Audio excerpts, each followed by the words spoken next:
அனைவருக்கும் வணக்கம். வெற்றிவேல் முருகனுக்கு அரோகரா. நம்ம திருச்செந்தூர் முருகனுக்கு அரோகரா. இப்போ நம்ம எங்கே நிற்கன்னு பார்த்திங்கன்னா, நம்ம திருச்செந்தூரில் இருக்கோம். திருச்செந்தூர் கும்பாபிஷேகம் தான் பார்க்க போய்ட்டுருக்கோம். வாங்க நீங்களும் வந்து கும்பாபிஷேகம் பாருங்கள். வர முடியாதவங்க இந்த வீடியோ மூலம் கும்பாபிஷேகம் பாருங்கள். அதாவது நாங்கள் வந்து கும்பாபிஷேகம் நாளைக்குன்னா முந்தின நாள் இரவு வந்து நம்ம திருநெல்வேலியிலேருந்து பைக்கில் வந்து நாங்கள் வந்திருந்தோம். ஒரு 5-6 பேர். அதாவது எங்களுக்கு முன்னாடியே 2 நாள் முன்னாடியே பார்த்திங்கன்னா ஏராளமான பக்தர்கள் வந்து கடற்கரையில் வந்து தங்கியிருந்தாங்க. கடற்கரைக்குள்ளேயே நாங்கள் போக முடியல, அந்தளவுக்கு கூட்டம், கால் கூட எடுத்து வைக்க முடியல. அப்புறம் ஒரு மட்டுக்கு கஷ்டப்பட்டு பார்த்திங்கன்னா கடல் பக்கத்தில் போயிட்டோம். அங்கேருந்து இங்கே ஆப்போசிட்டில் வர்றதுக்கு வரவே முடியல. அப்புறம் என்ன பண்ணோன்னா நைட்டு ஃபுல்லாக அங்கேயே கடலை ஒட்டியே படுத்துட்டோம். படுக்க கூட முடியல, உட்காந்து இருந்தோம். ஏன்னா பக்தர்கள் அங்கங்கே போயிட்டு வந்தாங்க. அது போக பார்த்திங்கன்னா அலையெல்லாம் ரொம்ப பக்கத்தில் வந்துச்சு. எங்கள் ஃபேண்டு ஃபுல்லாக ரொம்ப ஈரமாகி ரொம்ப கஷ்டப்பட்டோம்.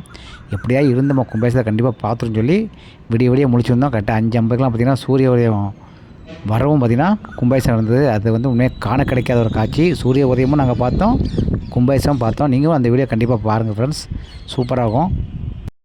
அது மட்டும் இல்லாமல் பார்த்திங்கன்னா எல்லா இடத்துலையுமே அன்னதானம் போட்டாங்க.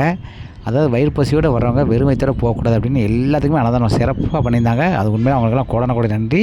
அதேமாதிரி காவல்துறையும் பார்த்திங்கன்னா நல்லா வந்த பக்தர்களை ஃபுல்லாக நல்லா எந்த ஒரு அசாமம் நடந்தக்கூடாதுன்னு நல்லா கண்காணிப்பாக இருந்தாங்க. அவங்களுக்கும் ஒரு கோடான நன்றி.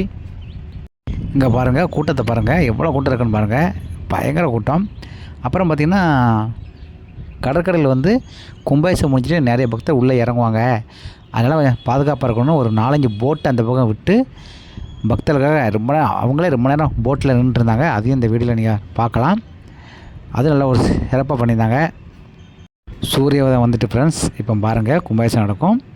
அப்புறம் இன்னொரு விஷயம் பார்த்திங்கன்னா, கும்பாபிஷேகம் வந்து வர முடியாதவங்க கண்டிப்பாக 48 நாளுக்குள்ளே குடும்பத்தோடு போய் முருகப்பெருமான் தரிசனம் பண்ணிட்டு வாங்க, ரொம்ப நல்லது.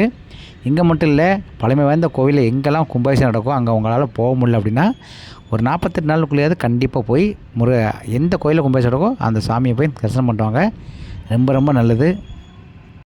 அப்புறம் இன்னொரு முக்கியமான விஷயம், திருச்செந்தூருக்கு 48 நாளுக்குள்ளே வர்றவங்க குடும்பத்தோடு வருவீங்க. கண்டிப்பாக குழந்தைகளை மட்டும் கொஞ்சம் ஜாக்கிரதையாக பார்த்துக்கோங்க.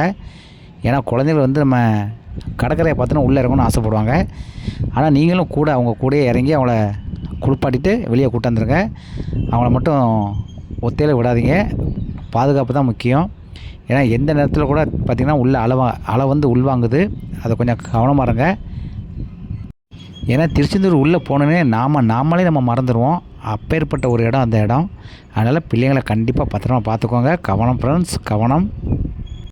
அதே மாதிரி சாமி கும்பிட்டு நீங்கள் காலையில் மட்டும் வரிசையில் போய் நின்றாதீங்க. போனீங்கன்னா கண்டிப்பாக மாட்டிக்கிடுவீங்க. வெளியே வரதுக்கு இரவு 7 மணி ஆயிரும். நீங்கள் மதியத்துக்கு மேலே 3 மணிக்கு மேலே போங்க.